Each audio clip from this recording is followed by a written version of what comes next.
रात के 11 बज रहे थे। दीपक मोबाइल स्विच ऑफ करने ही वाला था कि मोबाइल बज उठा। वह प्रतिदिन सोने से पहले ऑफ कर दिया करता था।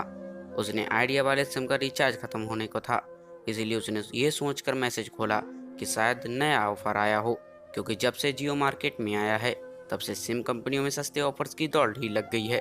दीपक बिहार के एक गांव का बसिंदा था, जो दिल्ली के शाहीन बाग इलाके के अपने गांव के कुछ दोस्तों के साथ रहकर राजमिस्त्री का काम करता था। दिहाड़ी कोई ज्यादा नहीं थी, इसीलिए वह अपने खुद के खर्च को कम से कम रखने की कोशिश करता, ताकि घर वालों को ज्यादा से ज्यादा पैसे भेज सके।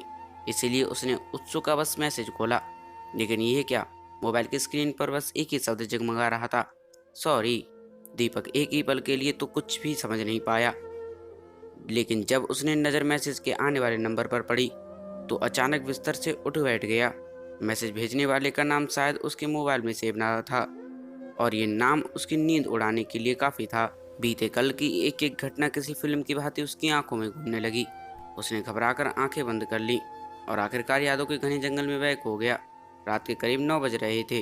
वह छत पर लेटा हुआ आसमान के टिमटिमाते तारों को निहार रहा था।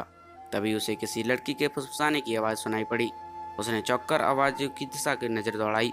उसने देखा, छत की सीढ़ियों से आखिर में बने एक छोटे से दरवाजे के पास एक सांवली लड़की उसे पास का इशारा कर रही है।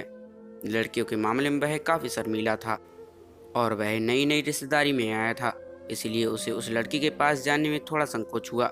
आप आइए ना, उसे शरारती अंदाज में कहा। उसे लगा कि वह शायद उससे मजाक करने का इरादे से आई है। वह लड़की डरते डरते उसके पास आई और उसके हाथों में एक लिफाफा थमाते हुए बोली, ये मेरी दोस्त रिया ने आपके देने को कहा है। ये रिया कौन है? उसने सवालिया लहजे से उस लड़की से पूछा। हफ्ते भर पहले ही दीपक एक छोटी बहन अंकिता की शादी हुई थी। वह उसके बहू भोज की पार्टी में ससुराल आया हुआ था। एक छोटे से गांव का रहने वाला दीपक अपनी प्यारी सी बहन की शादी शहर के करके खुश था। अंकित के ससुराल वाले काफी अमीर थे और उसका व्यवहार भी दीपक को बहुत अच्छा लगा था। खासकर अंकिता की सास और ससुर के प्यार और अपनेपन ने उसका दिल जीत लिया था। लेकिन वह अभी अपने परिवार के बाकी लोगों से अपरिचित था। रिया उसके बहन की ननद थी। ये कहते हुए वह लड़की तेजी से सीढ़ी से उतरती चली गई और वह हाथ में लिफाफा लिए अवाक होकर उससे देखता जा रहा था।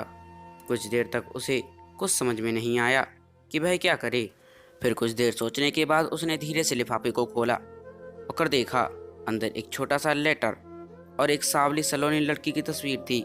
तस्वीर वाली लड़की को ध्यान से देखते हुए उसने दिमाग पर जोर डाला। उसे लगा कि शायद मैंने इसे कहीं देखा है। हाँ, याद आया, पिछले साल सगाई में जब मैं यहाँ आया था तो ये लड़की दही फेंक कर भाग गई थी। और हाँ, बारात में शामिल 4-5 लड़कियों में भी ये थी, लेकिन मैंने ध्यान नहीं दिया था। मुस्कुराते हुए उसने सोचा। फिर तस्वीर को साइड रखते हुए उसने मोबाइल की टॉर्च जलाकर उस लेटर को पढ़ना शुरू किया।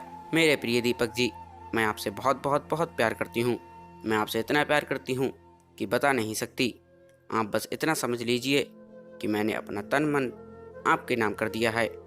मैं आपको अपना पति मान चुकी हूँ और इसका जन्म में भी आपके सिवा और किसी की नहीं हो सकती। और आप ये मत समझना कि मुझे आपके जिस्म से प्यार है। मैं आपको पिछले 1 साल से प्यार करती हूँ, बिना देखे बिना जाने, केवल आपके नाम से जानती हूँ।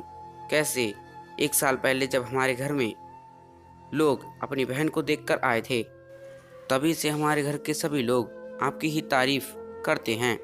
इस तरह धीरे धीरे मुझे आपसे प्यार हो गया।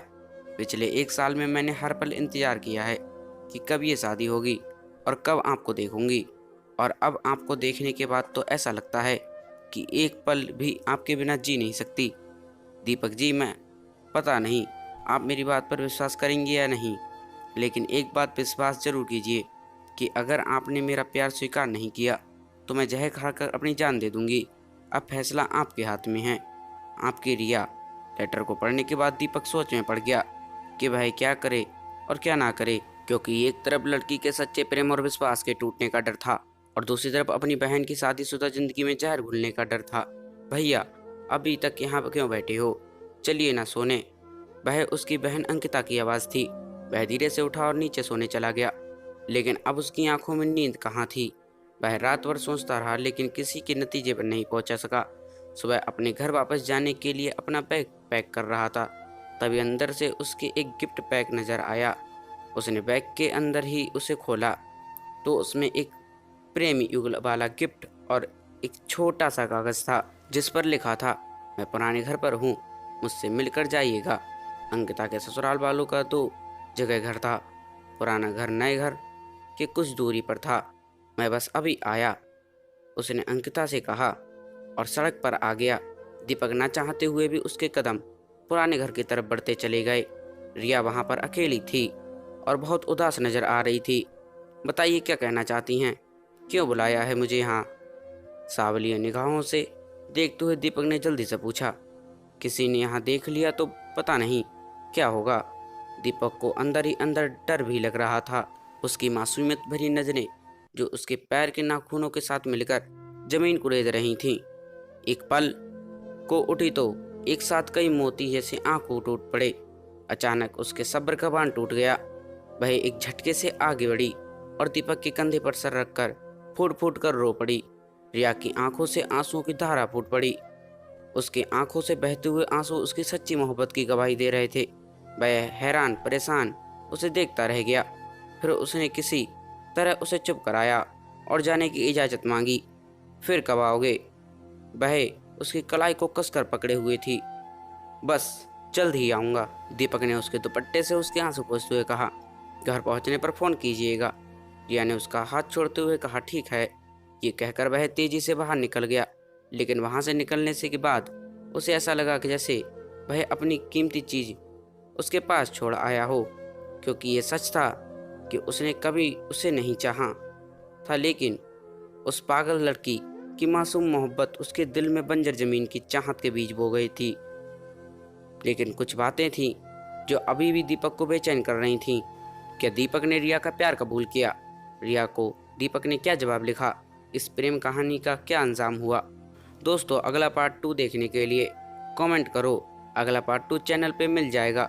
दोस्तों, आपका क्या कहना है इस कहानी के बारे में? हमें कमेंट करके ज़रूर बताएं।